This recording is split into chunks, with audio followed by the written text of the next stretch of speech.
ఇక ప్రధానంగా ఈరోజు పండుగ అయినప్పటికీ కూడా నేను ఈరోజు ప్రెస్ మీట్ పెట్టడానికి ప్రధానమైనటువంటి కారణం, నిన్నటి రోజున శాసన మండలిలో జరిగినటువంటి ఒక డిస్కషన్ మీద మీరందరూ కూడా చూసింటారు. రాష్ట్ర వ్యాప్తంగా అంతా కూడా ప్రధానంగా బడ్జెట్ సెషన్స్ ప్రారంభమైనప్పుడు గవర్నర్ గారి ప్రసంగం మొదటి రోజున జరుగుతుంది. దాని మీద ధన్యవాదాలు తెలిపే కార్యక్రమం రెండో రోజు కొనసాగుతుంది. అందులో భాగంగా గవర్నర్ గారి ప్రసంగంలో ఉన్నటువంటి లోపాలను కానీ, అలానే ప్రధానంగా విద్యా వ్యవస్థకు సంబంధించినటువంటి లోటుపాట్ల గురించి నేను ప్రస్తావించడానికి శాసన మండలిలో ప్రయత్నించాను. అయితే అదే సమయంలో గౌరవ విద్యాశాఖ మంత్రి లోకేష్ గారు కానీ, అలానే కొంతమంది మంత్రులు, ఎమ్మెల్సీలు అందరూ కూడా శాసన మండలిలోనే ఉన్నారు. అయితే నేను ప్రస్తావించినటువంటివి విత్ ఎవిడెన్సెస్ అన్నిటినీ కూడా క్లియర్ గా, క్షుణ్ణంగా చెప్పడానికి ప్రయత్నించాను. ఎక్కడ కూడా అలిగేషన్స్ చేయడానికి కానీ, విమర్శలు చేయడానికి కానీ ఎక్కడ కూడా ప్రయత్నించదా. అయితే వారు ప్రవర్తించినటువంటి తీరు ఎంత దారుణంగా ఉందంటే, అది శాసన మండలి అనేది ఒక రాష్ట్రానికి సంబంధించి ప్రతి ఒక్కరు కూడా గౌరవంగా, గర్వంగా ఫీల్ అయ్యేటువంటి ఒక సభ. ఆ సభలో ప్రతిపక్ష సభ్యులు మేము ప్రస్తావిస్తామంటే వారు మా మీద దాడి చేయడానికి ప్రయత్నిస్తున్నటువంటి తీరు కానీ మీరు అందరూ కూడా చూడొచ్చు.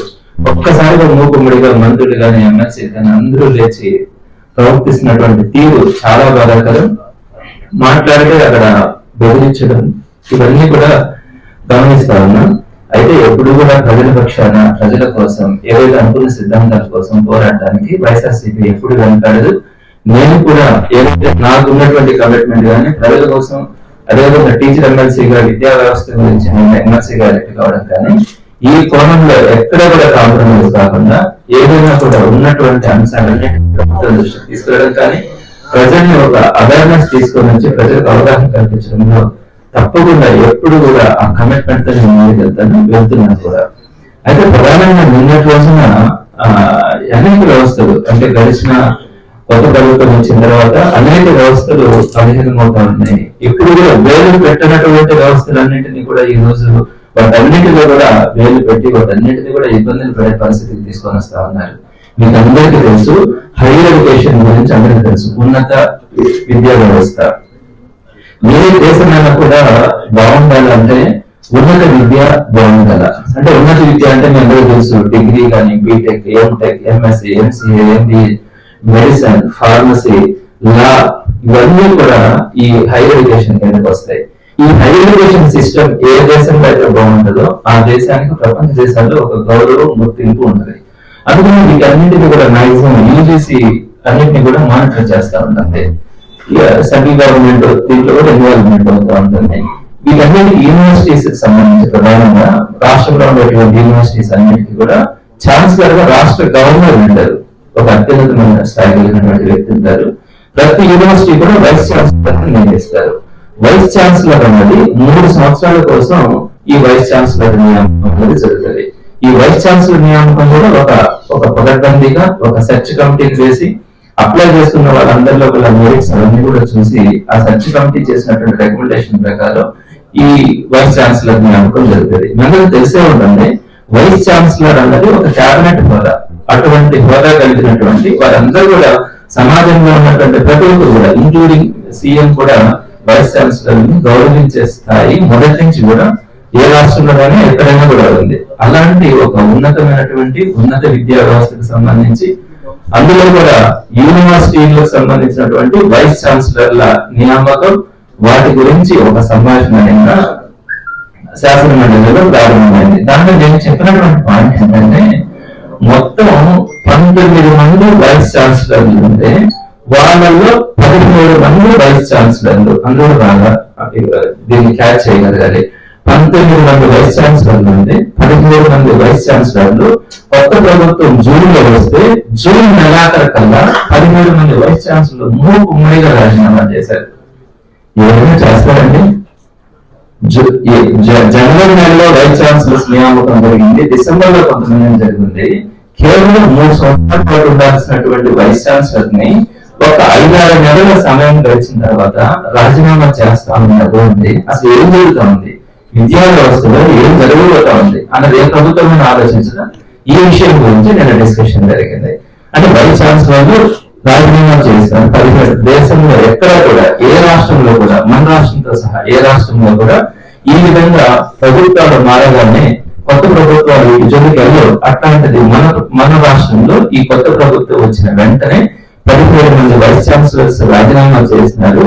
వీరందరినీ కూడా బెదిరించి రాజీనామాలు చేయించినారు అని చెప్పే సందర్భంలో విద్యాశాఖ మంత్రి పైకి వచ్చి ఛాలెంజ్ చేస్తున్నాను అని చెప్పి మాట్లాడారు.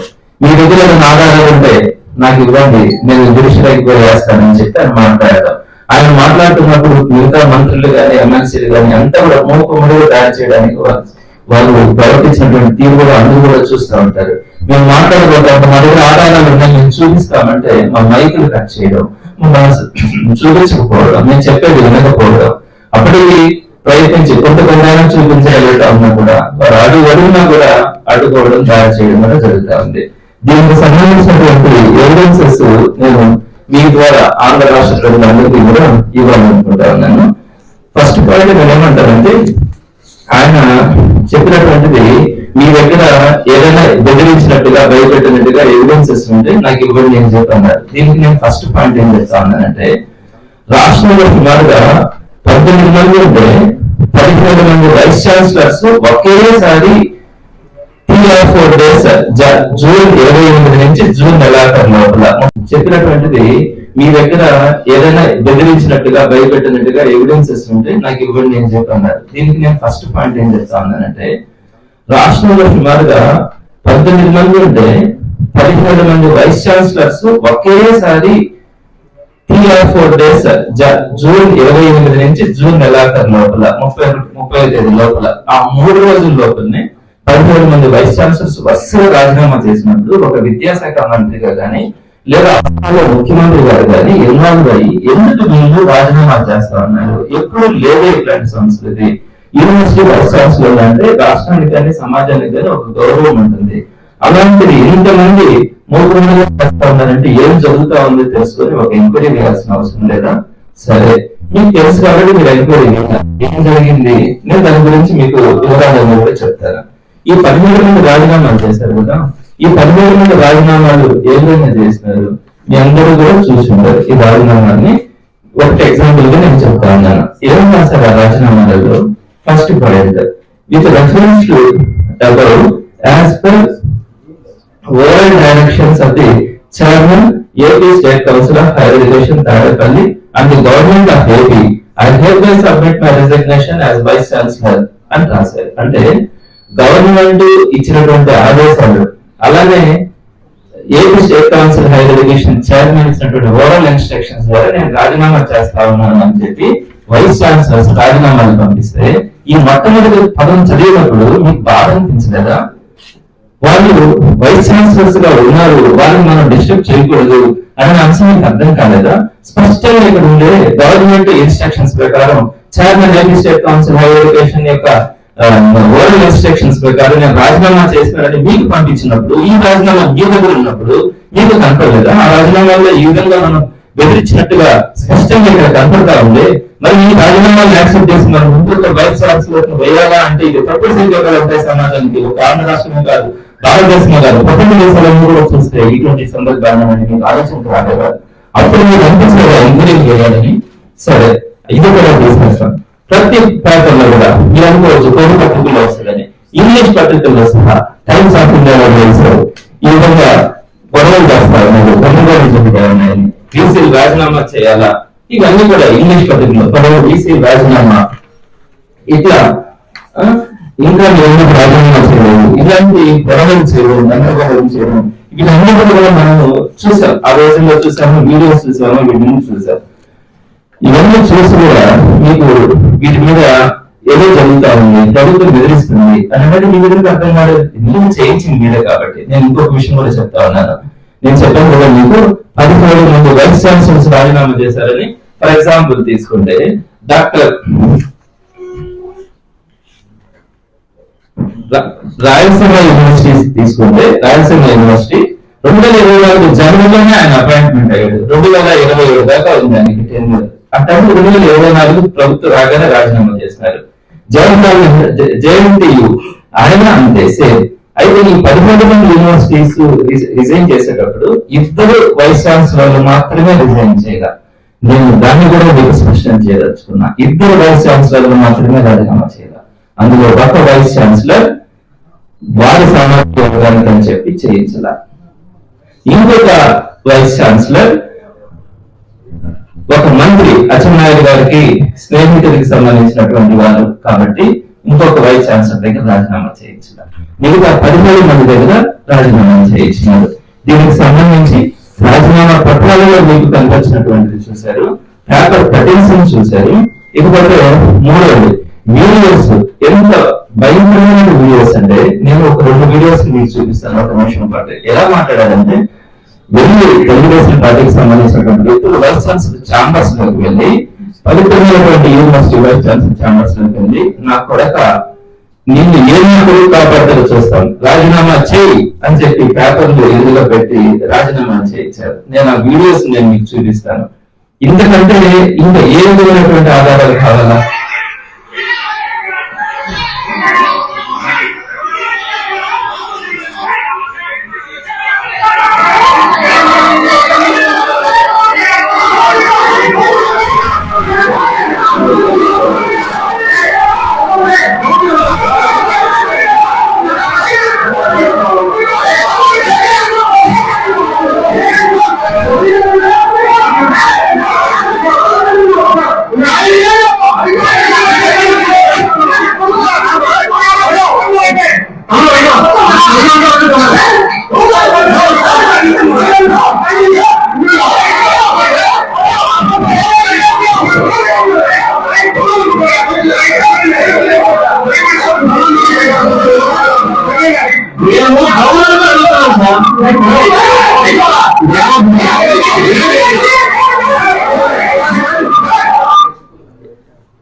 అదొక మాట్లాడిన తర్వాత ఆయన రాజీనామా చేసి వెళ్ళిపోయాడు. నెక్స్ట్ ఇంకొక వైస్ ఛాన్సలర్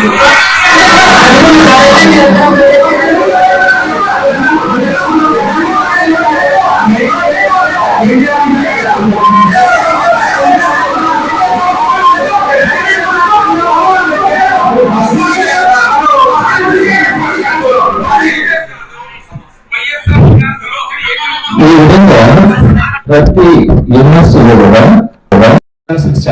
వెళ్ళి రౌడీ లాగా ప్రవర్తించి నా కొడక పెడతావని చెప్పి మాట్లాడితే మనం మాట్లాడుకోవడానికే సిగ్గుపడతా ఉన్నాం. అలాంటి భాషను మాట్లాడినప్పుడు వాళ్ళు స్పాట్ రిజైన్ చేసి జూన్ 26, 27, 28 తేదీలో వాళ్ళు రాజీనామా చేసి వెళ్తున్నారు. ఇట్లా మనం ఊహిస్తామా? ఆంధ్ర రాష్ట్రంలో ఒక యూనివర్సిటీ వైస్ ఛాన్సలర్స్ దగ్గరికి వెళ్ళి ఈ విధంగా బెదిరించి కొడతానని చెప్పి సెల్ ఫోన్ ఉంటే వాటిని తీసుకొని పగలగొట్టి కూడా. సో మరి ఇటువంటి పరిస్థితులు మనం కళ్ళ మీద కనపడతా ఉంటే ఎన్నో దారుణమైనటువంటి విషయాలు కనపడతా ఉంటాయి. వీటి గురించి శాసనమండలిలో ప్రస్తావించి ఇలాంటి ఇది గౌరవం కాదు, ఆంధ్ర రాష్ట్రంకే కాదు సమాజంలో ప్రపంచంలో కూడా మన ప్రతిష్టని ఇబ్బంది పెట్టాలనే అంశాన్ని మనం చెప్పడానికి ప్రయత్నించినప్పుడు వారు ఎదురుదాడి చేయడం, మీ దగ్గర ఆధారం ఇవ్వండి వీటిని వేస్తామన్నారు. ఇప్పుడు స్పష్టంగా ఉంది మీరు ఇచ్చినటువంటి రిస్ట్రిక్షన్స్ వల్ల మీరు ఇచ్చినటువంటి డైరెక్షన్స్ వల్ల చేయాల్సి వస్తామని చెప్పి చెప్పడం జరిగింది. రెండవ పాయింట్ పేపర్ కటింగ్స్ ఉన్నాయి. ఇంగ్లీష్ పేపర్ కటింగ్స్ సహా నేను మీకు ఇవ్వడం జరుగుతుంది.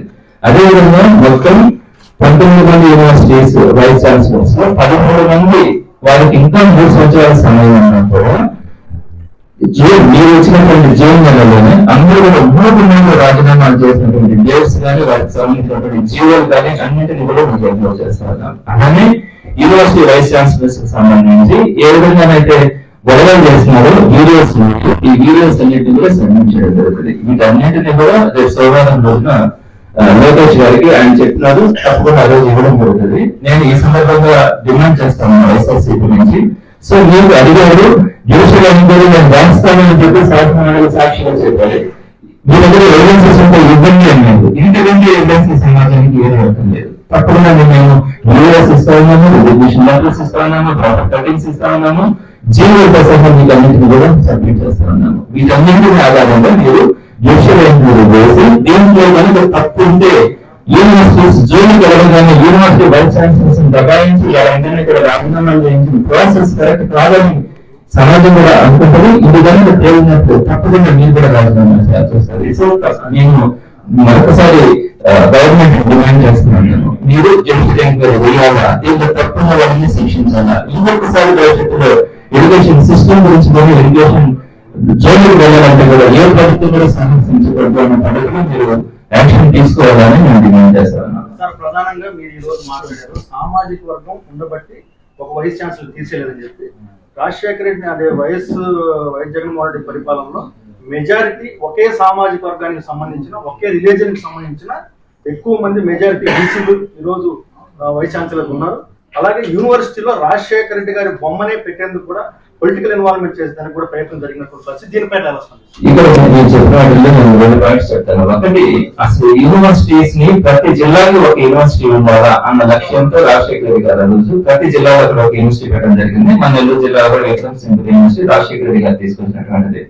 అయితే 2వ పాయింట్ వచ్చేటప్పటికి సామాజిక వర్గాలు అంటున్నారు. నేను మీకు క్లియర్ గా ఒక పేపర్ కూడా ఇస్తాను. ఆ పేపర్ ఒకటి శశి గారు ఇవ్వండి. అందరూ కూడా సుమారుగా 20 మంది ఉంటే బీసీ సామాజిక వర్గానికి చెందిన వాళ్ళు 7 మంది దాకా ఉన్నారు. ఎస్సీ సామాజిక వర్గానికి సంబంధించిన వాళ్ళు 5 మంది ఉన్నారు. ఎస్టీ సామాజిక వర్గం, ముస్లిం సామాజిక వర్గం, ప్రతి ఒక్కటి కూడా ఇంక్లూడింగ్ నేను సామాజిక వర్గంతో సహా నేను మీకు ఇస్తాను. చూడొచ్చు, జగన్మోహన్ రెడ్డి గారు ఎప్పుడు కూడా చాలా క్లియర్ గా ఉంటారు. మనం అందరికీ సమాన న్యాయం చేయాలని. ఎవరైనా కూడా ఎక్కడైనా సామాజిక వర్గ అన్ని సామాజిక వర్గాలకి న్యాయం చేయాలని ఏకైక లక్ష్యం కలిగినటువంటి వ్యక్తి జగన్మోహన్ రెడ్డి గారు. నేను మీకు ఈ డేటా కూడా నేను మీకు ఇస్తాను. ఇదే విధంగా మీకు అసలు మనకి హైయర్ ఎడ్యుకేషన్ కి సంబంధం లేకుండా 4 యూనివర్సిటీస్ ఉన్నాయి. హెల్త్ యూనివర్సిటీ, అలానే అగ్రికల్చర్ యూనివర్సిటీ, వెటర్నరీ యూనివర్సిటీ. ఈ యూనివర్సిటీస్ యాక్చువల్ గా హైయర్ ఎడ్యుకేషన్ స్టేట్ కావు. వాటిని కూడా వాళ్ళలో ఉన్నటువంటి వైస్ ఛాన్సలర్స్ కూడా రిటైన్ చేయించినారు ఇదే లెవెల్లో. సో ఇటువంటి పరిస్థితులు మనం ఎప్పుడు కూడా చూడలేదు, ఎక్కడ కూడా చూడలేదు. అదేవిధంగా రాజశేఖర రెడ్డి గారు స్టాచ్యూ గురించి కూడా చెప్తా ఉన్నారు. సో కొన్ని దగ్గర రాజశేఖర రెడ్డి గారు ఎనాలిజేషన్ చేస్తారు కాబట్టి పెట్టుకోవడం వచ్చింది, కానీ అది ఎక్కడ కూడా పొలిటికల్ గా సంబంధించి గవర్నమెంట్ కి సంబంధించినటువంటి